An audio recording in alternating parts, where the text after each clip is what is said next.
In the midst of a bustling courtroom, full of tension and anticipation, a black woman stands accused of a crime that seems trivial at best. Yet, as her case unfolds, a smug grin from police officer hints that there's more to the situation than meets the eye. Laughter, filled with prejudice, echoes in the air, fueled by the certainty that the woman has no power to fight back. But what no one realizes is that this is not just any defendant. Beneath her quiet dignity lies a truth that will soon be revealed, a reckoning that will leave everyone speechless. This is the story of Aaliyah Henderson, a woman whose calm exterior hides a storm within. It all begins in Chicago's legal district, where the towering Everett McKinley Dirksen United States Courthouse rises above the crowded streets. On a brisk morning in early fall, amidst the usual rush of lawyers, plaintiffs, defendants, and law enforcement officials converging for another hectic day, there's a distinct tension in the air. Aaliyah, her hair pulled neatly into a bun, stands among the throng of pedestrians. With a deep breath, she steels herself for what she knows will be an unforgettable day. The events of the last 48 hours have left her shaken, though her outward composure remains intact. Just the day before, she had been driving home from a long work session at the Department of Justice, where she served as a federal prosecutor. The day had been long, but nothing could prepare her for what was about to unfold. While driving, Aaliyah saw flashing lights in her rearview mirror, a routine traffic stop, or so she thought. However, it quickly escalated into a humiliating ordeal. Thanks to Officer Bradley Kincaid, a local policeman with an arrogance that seemed to have no bounds. He pulled her over, allegedly for speeding, though both the speed limit sign and her speedometer told a different story. As soon as Kincaid approached her window, the hostility was palpable. Maybe it was the color of her skin or the luxury car she was driving. Perhaps it was both. Whatever the reason, Kincaid's hostility was undeniable. He demanded her license and registration, his voice laced with condescension. Then, without explanation, he ordered her to step out of the vehicle. Fear and anger churned in Aaliyah's stomach, but she complied. Aaliyah had spent part of her career prosecuting those who misused their authority, but she had never personally experienced the kind of targeted disdain that black men and women often face during traffic stops. Until now. As Kincaid forced her to stand on the side of the busy street, he rifled through her car without any reason or explanation. His actions were demeaning, treating her as though she were a criminal from the outset. When she politely asked why he was searching her vehicle, he barked at her to remain silent. The tension grew with each passing moment. Kincaid's eyes shifted between her driver's license photo and her face, as if he didn't believe she was who she claimed to be. But when he found her Department of Justice ID badge tucked into her wallet, his demeanor briefly faltered. His eyes narrowed, and for a split second, Aaliyah thought he might back down. Instead, he scoffed, holding the ID up in front of her as if to mock her. "Is this some kind of joke?" he sneered. At that moment, Aaliyah realized that the situation had taken a dangerous turn. But she held her ground, knowing that, despite the abuse of power she was enduring, she was not just an ordinary citizen. She was Aaliyah Henderson, a federal prosecutor with the law on her side, and the truth was on its way to being revealed. "Contraband? You a Fed, huh?" Officer Kincaid sneered, not allowing her a chance to answer. His smug grin only widened as he called for backup. Within minutes, 3 more squad cars rolled up. Aaliyah was patted down like a violent offender, her body searched in full view of the street. Bystanders slowed their cars or appeared from the sidewalks, some recording the scene on their phones. Aaliyah's heart drummed in her chest, her body rigid with disbelief. She was no stranger to the possibility of police misconduct. After all, she'd indicted officers herself. But being the one trapped in the center of it all felt surreal. A slow quake of shame and panic rippled through her. She had always believed in the rule of law, idolized it even. She had trusted the idea that justice was not just a facade, that it could truly be pursued and achieved. This unwavering faith had carried her through law school and into the Department of Justice. But now, here she was, pinned against her car by a man who had sworn an oath to serve and protect. Officer Kincaid seemed to take her compliance as submission, yet he still acted as though she might attack at any moment. His colleagues rifled through her personal belongings, rummaging through her neatly organized trunk, which held case files related to a major investigation into a dangerous drug trafficking ring. Aaliyah had been working tirelessly day and night to ensure the indictment of several criminals involved in the operation. But Kincaid, without a hint of hesitation, seized those files. He flipped through them as if they were of no importance, his cold gaze lingering on the official seals of the documents. Aaliyah protested, explaining that they were confidential government files, but her words fell on deaf ears. When he was done, his sneer deepened into a laugh that sounded like rusted nails scraping against metal. "Lady, you think just because you got some fancy job at the DOJ, it makes you untouchable?" he taunted. "Let's see how you fare in county lockup." Before she could process his words, the cold bite of handcuffs clicked around her wrists, the chill of the metal stinging her skin and grounding her in an icy reality. She was under arrest. Her pleas for clarity were met with complete indifference. The next few hours blurred into a haze of questions, phone calls, and humiliations. She was taken to the local precinct, forced to sit alone in a holding cell. Her thoughts raced, but there was no escape from the suffocating feeling of powerlessness. It wasn't until well past midnight that a local attorney friend, using his connections, managed to get her released. Kincaid had slapped her with a laundry list of charges: resisting arrest, obstruction of justice, and even possession of stolen property, citing some bizarre claim about her DOJ documents.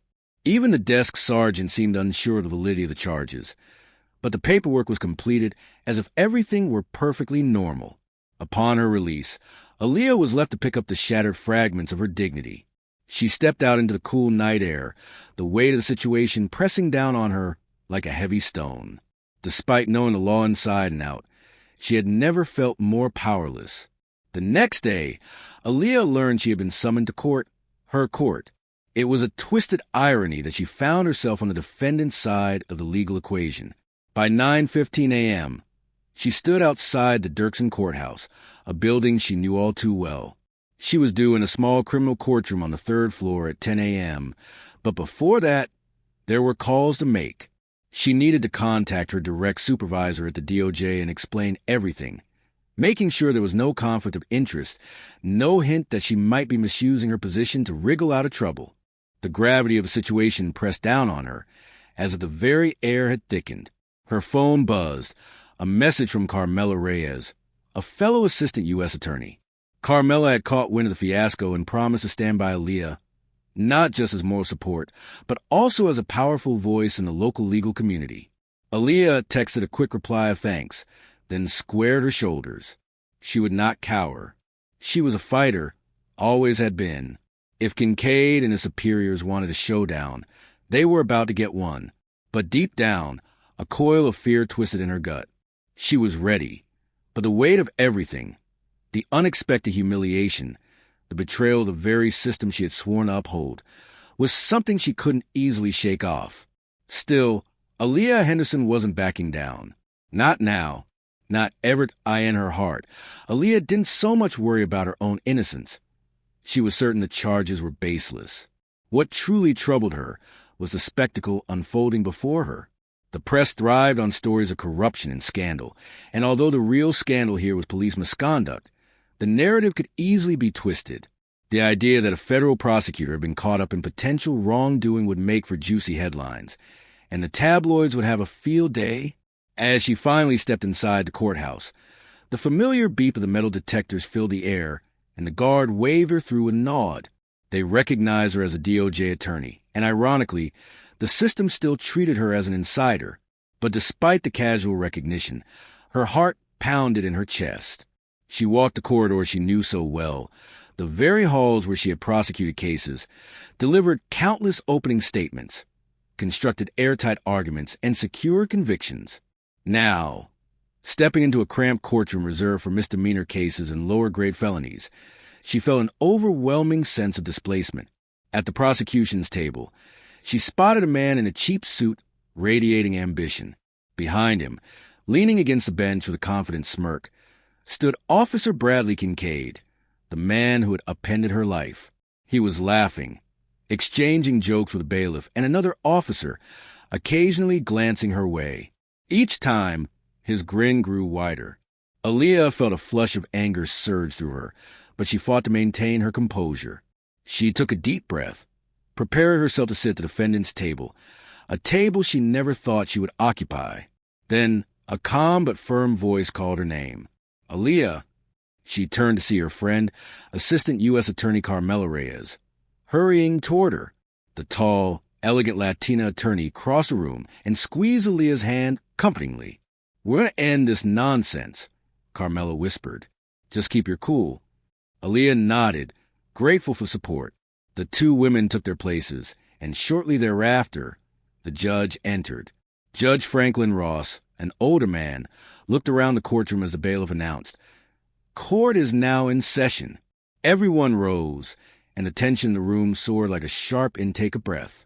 Kincaid's attorney quickly rattled off the charges, each more absurd than the last.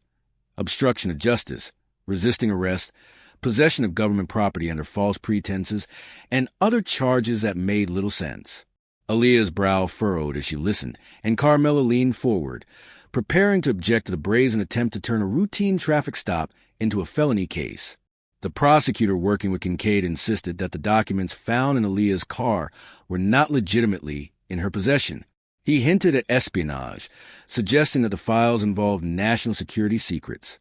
In the gallery, a small group of onlookers and reporters from local news outlets watched avidly. Word had spread that a federal prosecutor had been caught with official documents, and some were even spouting theories that she had been leaking them to criminals, a slander that made Aaliyah's gut churn. When Carmela introduced herself and explained that Aaliyah was, in fact, a federal prosecutor with the Department of Justice, the atmosphere in the room shifted. You could almost see the judge's eyebrows rise in surprise. Judge Ross leaned forward, eyes flicking across the bench.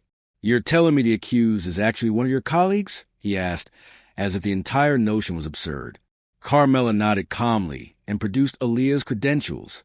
She outlined Aaliyah's official capacity, her ongoing investigations, and how the files in question were part of her legitimate work. A quiet ripple of awareness spread through the courtroom. Even the bailiff, who had been chatting casually with Kincaid moments earlier, seemed to step back uncertain.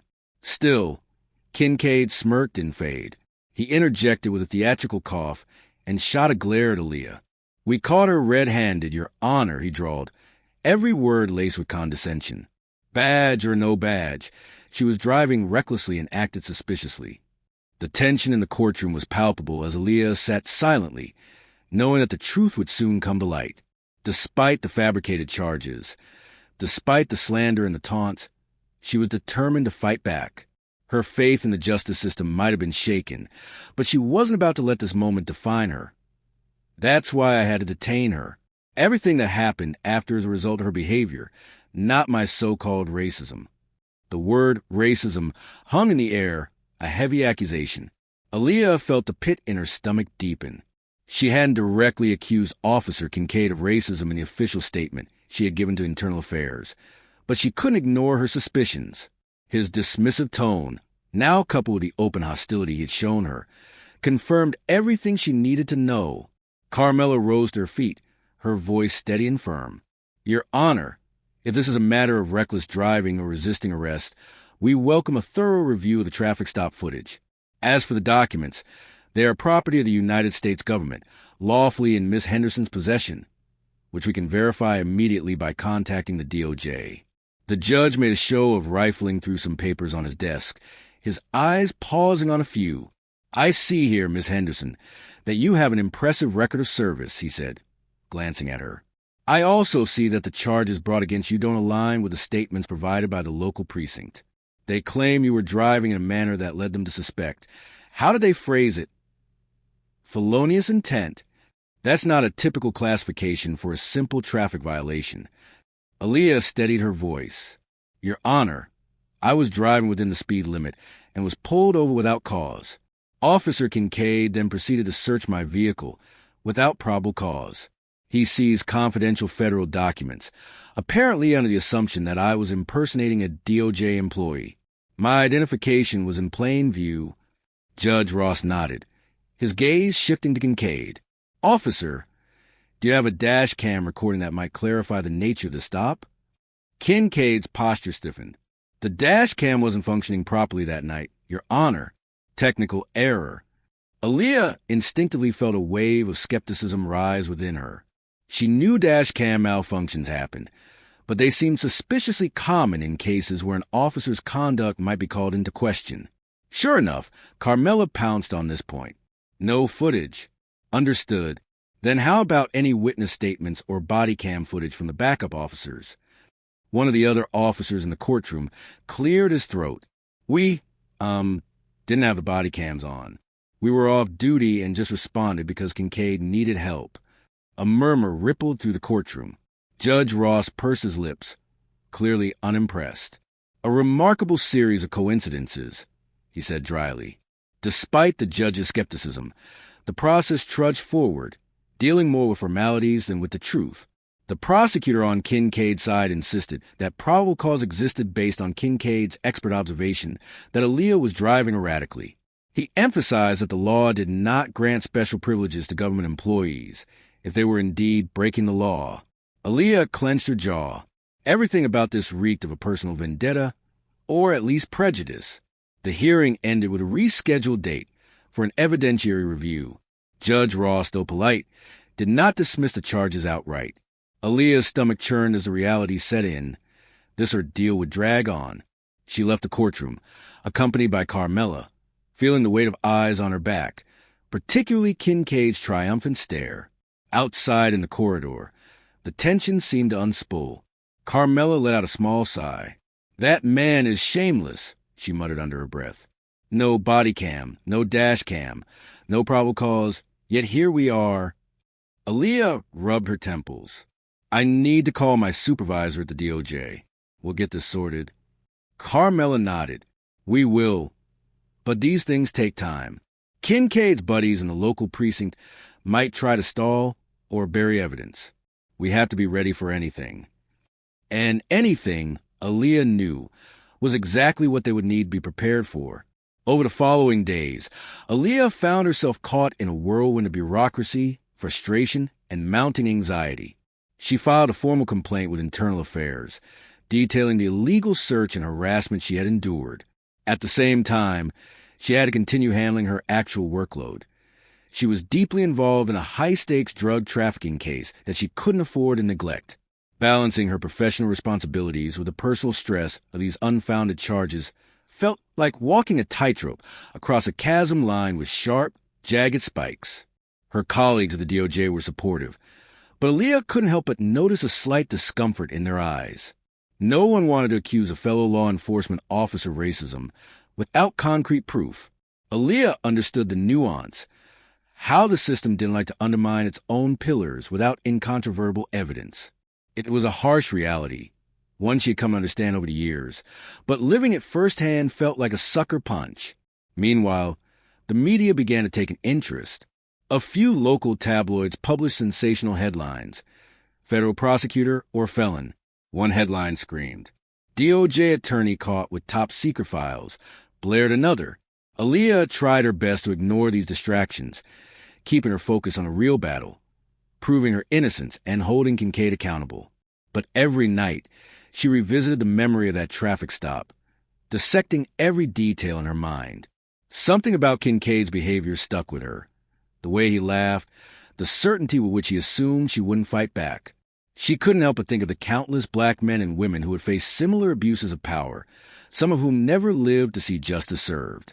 That knowledge ignited a slow fury inside her, an anger that fueled her resolve to see this through, no matter the cost. Days turned into weeks, and the date of the evidentiary review approached. With it came more suspicious coincidences.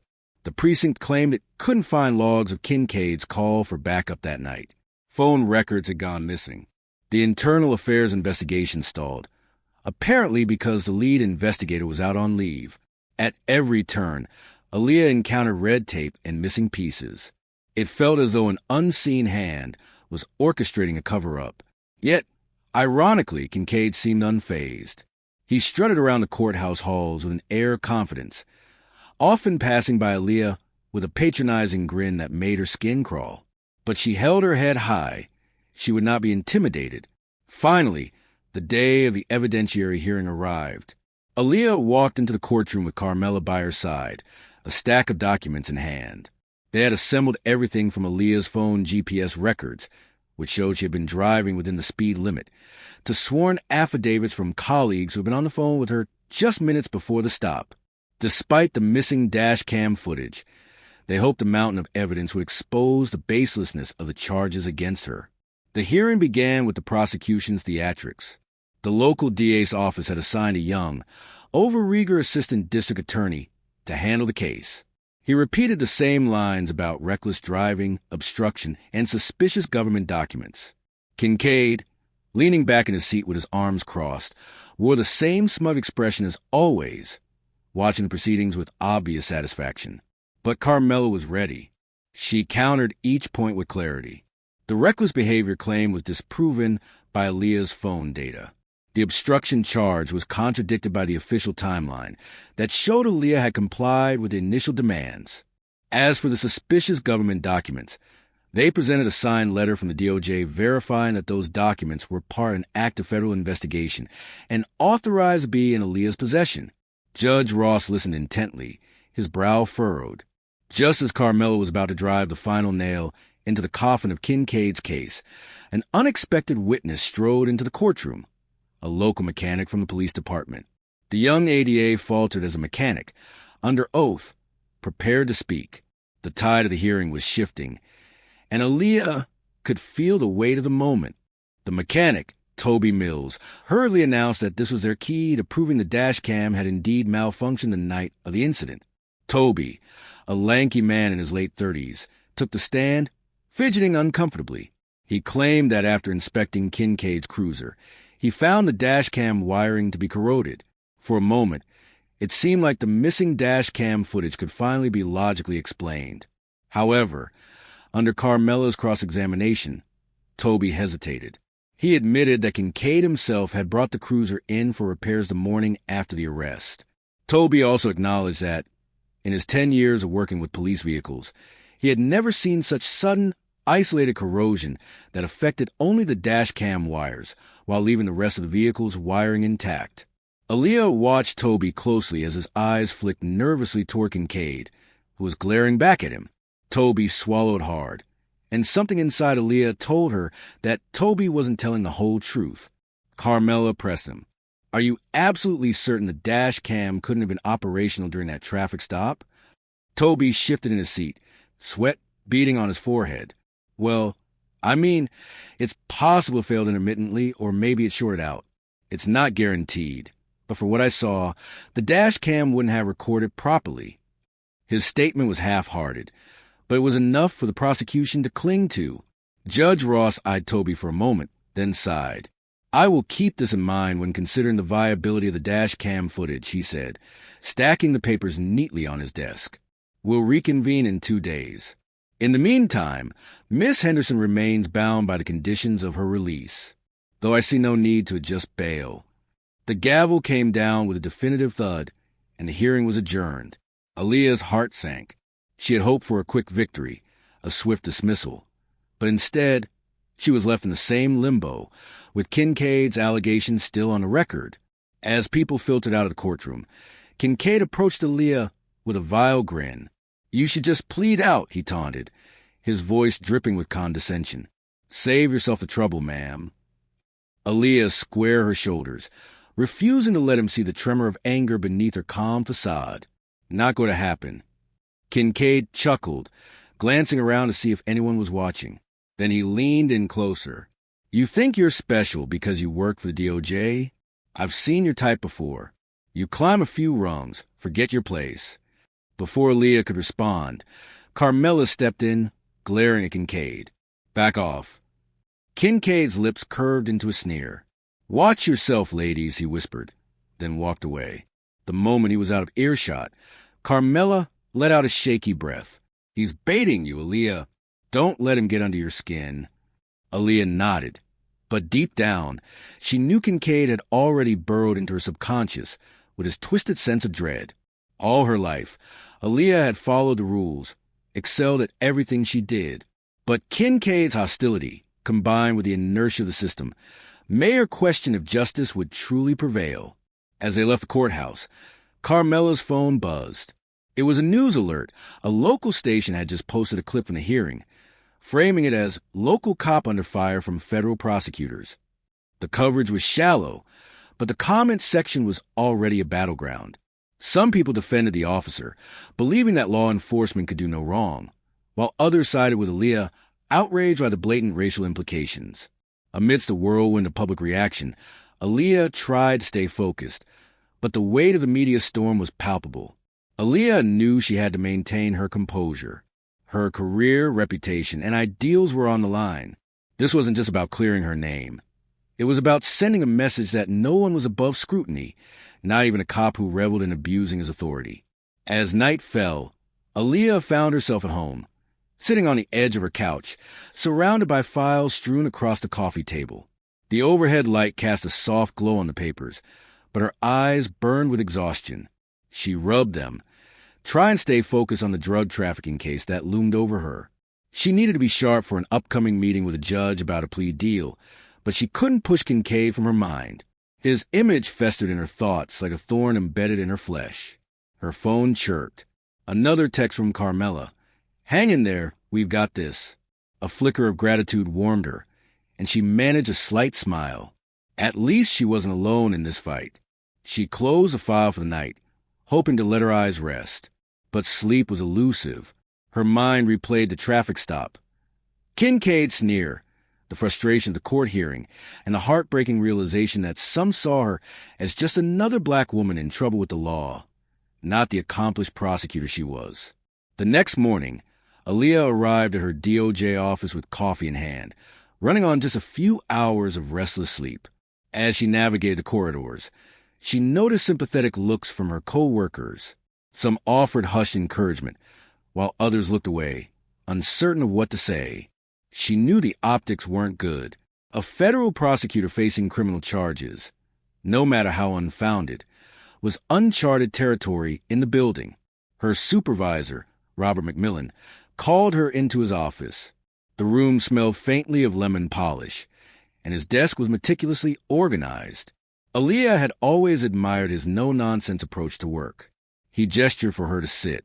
"Aaliyah," he began, his tone calm but firm, "we're all aware of your situation.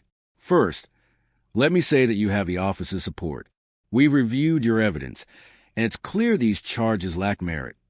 Relief fluttered in her chest. "Thank you, sir," she said quietly, her voice tinged with gratitude. That said, he continued, knitting his eyebrows together, "we need to protect the integrity of ongoing investigations. There's concern that the negative press might cast a shadow on any cases you're leading, especially the drug trafficking case." Aaliyah's heart sank. "I understand, but I can still handle the case, right?" McMillan exhaled slowly. "I'm considering reassigning you temporarily, just until this storm settles. It's not about doubting you, it's about optics. The defense attorneys in your drug case might seize on this as a credibility issue." Frustration swelled inside her. She opened her mouth to protest, but she understood the logic. "I see," she said, forcing calm into her voice. "I just hope it doesn't take too long to resolve." Leaving McMillan's office, Aaliyah felt a hollow emptiness in her gut. The case she had poured countless hours into, her best case, was being ripped from her hands, all because of a crooked cop who decided she looked suspicious. It was a career sabotage she had feared. She marched back to her workspace and sank into her chair. The harsh hum of the office lights felt oppressive. Taking a deep breath, she reminded herself that she still had allies here. She wasn't alone. Carmela, McMillan, and others believed in her. But the system was large, and the pushback was real.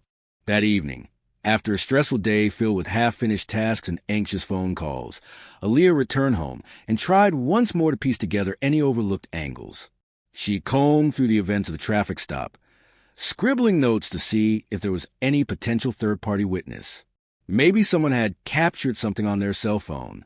Perhaps a traffic camera had been operational near the intersection.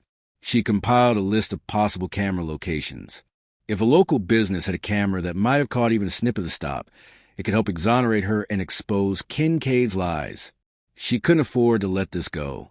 The stakes were too high, and Aaliyah was determined to fight back. With renewed determination, Aaliyah spent the next day calling every business along the stretch of road where she had been pulled over. Most of the businesses had cameras pointed at their entrances, not the street, but one place, a small restaurant called Sammy's Diner, had a surveillance camera that captured part of the roadway. Aaliyah arranged a meeting with the owner, Sammy Green, an older gentleman who seemed wary but not unhelpful. She drove to Sammy's Diner that afternoon, stepping into the cozy interior with its checkered floors and vinyl booths. The smell of frying onions and grilled burgers wafted through the air, making her stomach grumble. Sammy was behind the counter, wiping glasses, and he looked up with curious eyes. "You must be the lady who called," he said. Aaliyah approached and introduced herself politely. She explained the situation, being careful not to divulge too many details about her job, and asked if she could check the footage from that night. Sammy shrugged. "I got it all stored on a digital recorder in the back. You can take a look, but I've only got about a week's worth before it auto-deletes. Today's the last day for that date, so you're lucky." A surge of excitement rushed through Aaliyah. Maybe this was the break she'd been waiting for. Sammy led her to a tiny back office cluttered with boxes of napkins and condiments. A single monitor flickered with black and white security feeds. They navigated through the archive files until they reached the date in question, around the time Aaliyah was pulled over. The footage wasn't high quality.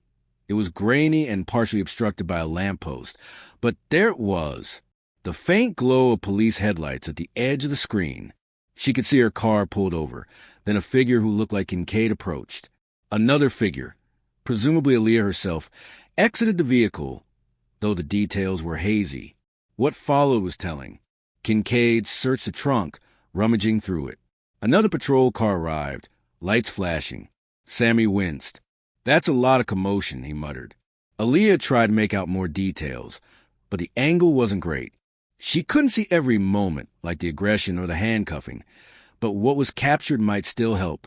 The timestamp showed the exact time they arrived at the scene, proving the short duration between the initial stop and when Kincaid claimed she was resisting. She asked if Sammy would be willing to provide the footage to the court, or at least to her legal team. He seemed hesitant at first. No one wanted to get on the wrong side of the police. But eventually he agreed.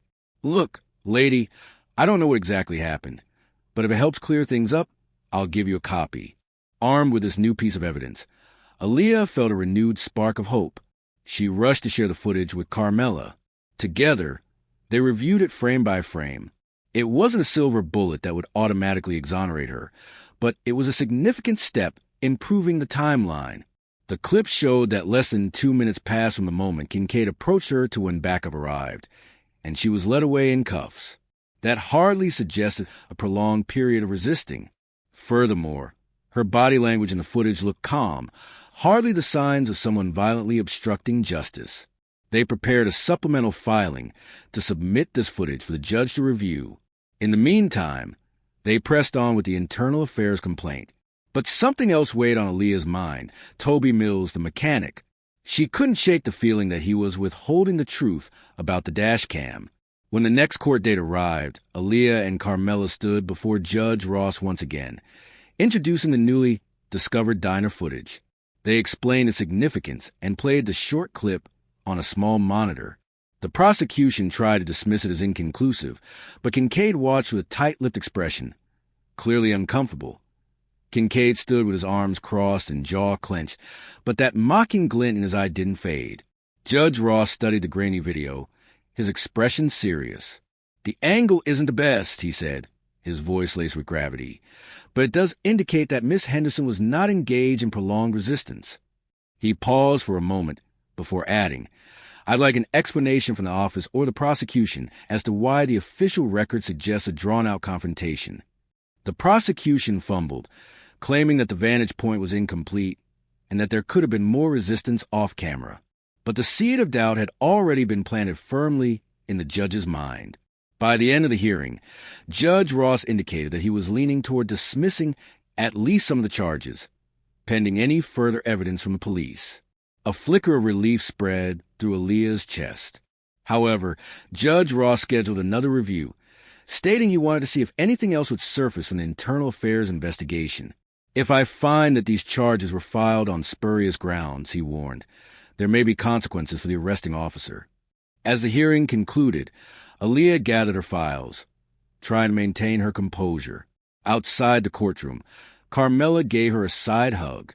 "We're winning," she whispered. Just as they stepped into the hallway, they spotted Kincaid quietly berating the young prosecutor who had been representing him. He looked furious, gesturing at the monitor where the diner footage was still paused. Then he stormed off in Aaliyah's direction. Aaliyah steeled herself, prepared for more intimidation. Kincaid halted inches from her face, his voice a low hiss. "Don't think you won. You might have friends in high places, but I've got friends too. One phone call, and you'll wish you never tried to smear my name." Carmela tried to step between them, but Aaliyah held her ground. "I'm not smearing your name, Officer Kincaid. I'm telling the truth. I guess that concept is foreign to you." Kincaid's lips twitched with suppressed anger. "Oh, trust me, you'll regret this." Before Aaliyah could respond, he spun on his heel and stalked away, leaving a trail of tension in his wake. 2 days later, Carmela called Aaliyah with a surprising development. "You won't believe this," she said. "Toby Mills, the mechanic, reached out to me." Aaliyah paused. "He did? Why?" Carmela sighed. "He says he has information he was afraid to share in open court because Kincaid's colleagues were there. Apparently, Toby thinks the dash cam was tampered with intentionally." Aaliyah's pulse quickened.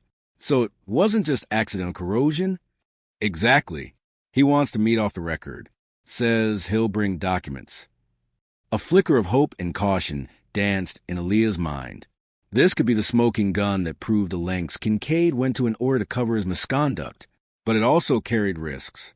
If Toby was stepping forward, it meant Kincaid might have allies who wouldn't take kindly to him blowing the whistle. They arranged to meet Toby at a small coffee shop near the edge of town. Aaliyah and Carmela arrived first, choosing a quiet corner table. 15 minutes later, Toby shuffled in, wearing a baseball cap pulled low over his forehead. He seemed jittery, constantly glancing over his shoulder as if expecting someone to burst in. "Thank you for coming," Aaliyah said softly as he sat down. Toby nodded, fiddling with his coffee cup. "I just can't keep quiet anymore. I've been a mechanic of the department a long time, and I've never seen a dash cam corrode like that overnight. When I opened the casing, I found marks that looked like they'd been physically scratched or pried. I also found some residue that might be from a chemical accelerant." He handed over a folder of photographs taken with his phone. Sure enough, the wires looked deliberately damaged rather than naturally corroded. Toby sighed. "Kincaid brought his cruiser in that morning. Told me the dash cam had malfunctioned. I was suspicious, but I let it go. Then, as the investigation heated up, he told me to keep my mouth shut. Implied that if I didn't, I'd lose my job. Maybe worse." Aaliyah felt a surge of both anger and validation. If Toby's evidence was legitimate, it could demolish Kincaid's entire narrative. "Would you be willing to testify to this in court?" she asked, her voice steady but filled with anticipation. Toby's eyes flickered with fear. "I'm scared. Kincaid's got connections, but I don't want to lie under oath. I don't want to see innocent people get railroaded. If you subpoena me, I won't lie." They promised to keep Toby's identity as protected as possible while following legal procedures. Once he left, Aaliyah and Carmela exchanged a look, their hearts pounding. "This is it," Carmela said, her voice brimming with excitement. "This is the proof we need to show that Kincaid destroyed evidence to cover his own wrongdoing." Aaliyah nodded, her mind already racing, considering how to integrate Toby's testimony and the photographs into their defense. "We'll file a motion to present Toby's testimony along with these photos. If the judge accepts this evidence, Kincaid's case crumbles," she said. She also knew what this could mean for her internal affairs complaint. If the department's internal review had been stalling, Toby's statement would light a fire under them. This could lead to an investigation, not just into Kincaid's actions, but potentially others who helped cover it up. The next hearing arrived in a flurry of anticipation. Aaliyah and Carmela filed their motions, presenting Toby's folder of photographs in his sworn affidavit. The prosecution was blindsided and scrambled to question the validity of the evidence, but Toby was there, ready to testify under subpoena. His nerves were apparent, But he told the court everything. How Kincaid brought in the cruiser, how the dash cam wires appeared intentionally damaged, and how he had been told to keep quiet. Kincaid, seated behind the prosecution's table, looked ready to explode. His face reddened, and his jaw clenched so hard a vein bulged in his neck. Meanwhile, the judge listened intently, occasionally glancing at the photos Toby had provided. The atmosphere in the courtroom shifted dramatically. A sense of growing outrage at Kincaid's potential misconduct filled the air. Carmela cross-examined Toby gently, reaffirming the key points. The young prosecutor on the other side tried to discredit him, suggesting Toby was incompetent or had a grudge, but Toby remained firm. I've worked on 100 dash cams. Never seen a case like this. Somebody messed with it, I'm sure. Judge Ross asked pointedly, Officer Kincaid, do you have any explanation as to why your dash cam wires would appear intentionally damaged? Kincaid's lawyer tried to object, stating that his client had the right to remain silent in this hearing. Judge Ross nodded but maintained a piercing gaze on the officer. Given this new evidence, the judge said, I have serious concern about the veracity of the charges against Miss Henderson. I'm inclined to dismiss them outright if no convincing counterargument is presented. The prosecution had no real comeback. They hemmed and hawed, requesting a continuance to gather more information, but Judge Ross wasn't having it. He pounded his gavel decisively. All charges against Miss Henderson are dismissed, effective immediately. A slow exhale of relief escaped Aaliyah's lungs. It was over. She was free from the false accusations. A hush followed, and then a murmur spread through the courtroom. A swirl of emotions, relief, vindication, and anger at the injustice, swelled inside Aaliyah. She glanced at Kincaid, whose face was twisted in fury and disbelief. For a moment, she feared he might lunge at her, but he remained seated, fists clenched. Yet the drama wasn't finished. Judge Ross cleared his throat, his voice echoing in the stunned silence. Further, given the evidence that suggests Officer Kincaid may have tampered with official police equipment and provided false statements, I am forwarding this matter to the proper authorities for investigation. Kincaid slammed his hand on the table. This is outrageous. She set me up. Judge Ross arched an eyebrow. Officer, I suggest you remain silent. Consult your attorney. We are done here. After court adjourned, reporters swarmed around Aaliyah, bombarding her with questions. She maintained a calm, measured response, simply stating that justice had prevailed and that she trusted the system to investigate Kincaid's actions. Carmela took the brunt of the press inquiries, allowing Aaliyah to slip away to a quieter corner. But not before Kincaid cornered her one last time. His vein throbbed in his temple, his voice trembling with rage. You think you've won? You're nothing, you hear me? I'll be back on the force, and you'll be the one who... He was cut off by two internal affairs officers who approached, badges in hand, telling him they had questions for him. Aaliyah almost felt pity seeing him flail, but any sympathy was quickly eclipsed by the memory of his sneer when he handcuffed her. She turned and walked away, leaving him to face his reckoning. In the days that followed, the local news exploded with the story of a racist cop caught tampering with evidence. While official statements avoided the term racist, it was widely implied. Interviews with Toby Mills and coverage of the diner footage dominated the headlines.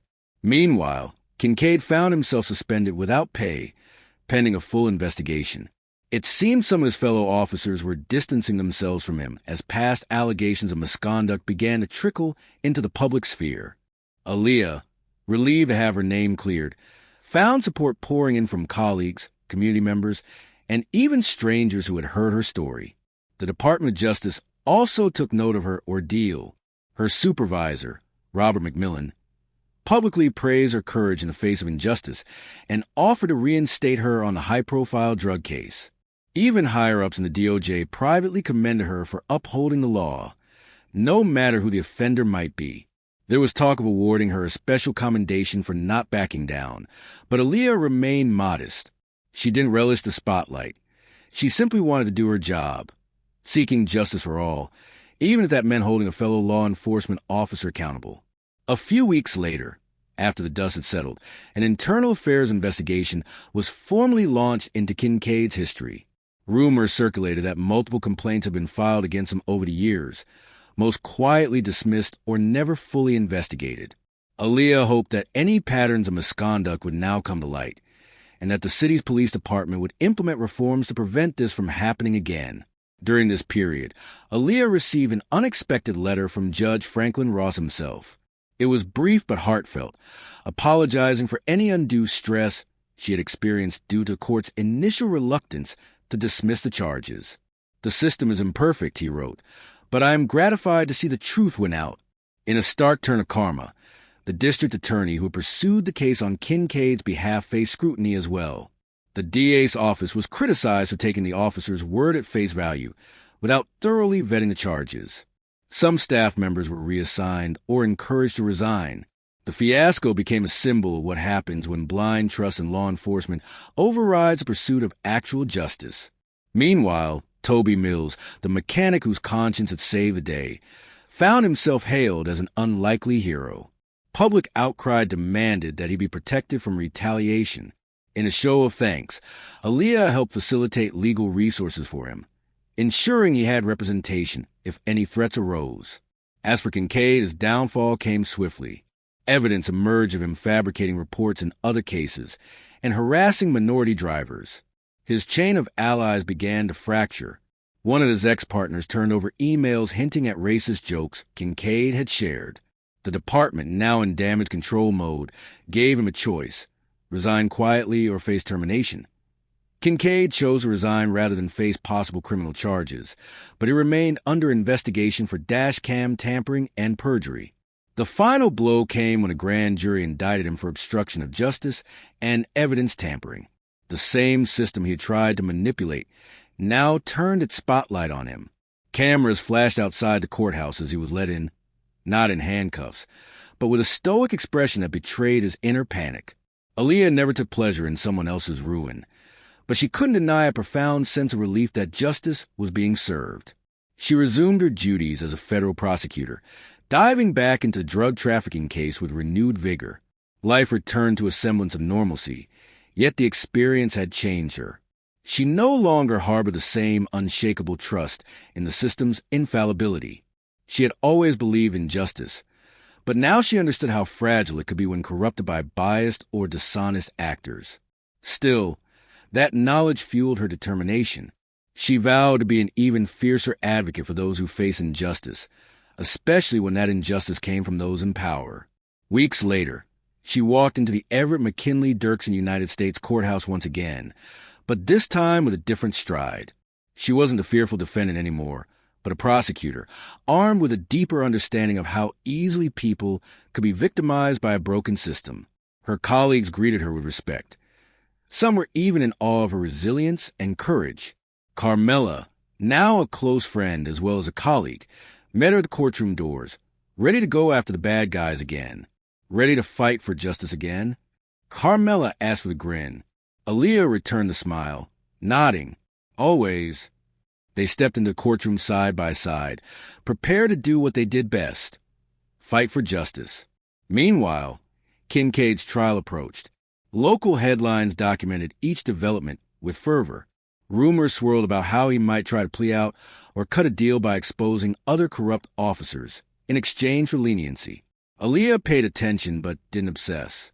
She had learned to let the system take its course. Whether he ended up behind bars or on probation was for the judge and jury to decide. What mattered to her was that his victims, including herself, had a voice. In the end, the broader community learned that no badge was above the law. People rallied for reforms, better oversight, functioning body cams, and accountability measures for officers. Aaliyah found solace in that. If her ordeal sparked positive change, perhaps it was worth the nightmare. Late one evening, after wrapping up a successful day in court prosecuting her drug case, she paused in her office to reflect. She thought about how close she had come to being silenced by fear or by systemic inertia. She remembered the gnawing terror when she felt the handcuffs tighten around her wrists, the humiliation of being treated like a criminal. That memory was branded into her consciousness. It was something she would never forget, but she emerged stronger, with a sense of empathy and resolve that couldn't be taught in law schools. She recalled the time she had stood before a judge, zealously prosecuting criminals, always believing in the moral righteousness of law enforcement. Now, she was keenly aware that the shield of authority could be misused. She would remain vigilant, ensuring that power was wielded with integrity. Taking one last look at her desk, where tomorrow's case files were neatly stacked, Aaliyah gathered her things. As she turned off the lights and stepped into the hallway, she caught a glimpse of her reflection in the dark window. She saw not just a federal prosecutor, but a survivor, a fighter, and, above all, a believer in true justice. In the months that followed, Kincaid went to trial for his role in tampering with evidence. Despite his attempt to bargain, the overwhelming proof, especially Toby Mills's testimony, sealed his fate. He was found guilty of obstruction of justice and sentenced to. Kincaid's unrepentant behavior during the trial only solidified the judge's decision to impose a severe sentence. Meanwhile, Aaliyah continued her work at the DOJ, earning a reputation for fairness and tenacity. Her ordeal became a cautionary tale and a beacon of hope. People whispered that if anyone tried to railroad you, you want an advocate like Aaliyah Henderson on your side. She never reveled in the downfall of a man who once wore a badge. Instead, she channeled her energy into ensuring fewer people had to endure what she had. Every time she stepped into that courthouse, she remembered the day a racist cop had laughed in her face, thinking she was powerless, only to discover that true power lies in the truth. Aaliyah's journey is an extraordinary story of how a seemingly routine traffic stop uncovered one cop's shocking abuse of power and how justice prevailed, thanks to the relentless resolve of a woman who refused to be silenced. Her story serves as a reminder that no one is above the law, and no one should be judged based solely on prejudice or appearances. Whether you're facing your own battles or simply cheering from the sidelines, let Aaliyah's journey stand as proof that truth and perseverance can tip the scales in favor of righteousness. If you found this story gripping, don't forget to like this video, share it with your friends, and subscribe to our channel for more eye-opening tales. Your support helps us continue shedding light on stories of justice, courage, and the power we all have to make a difference. Thank you for watching.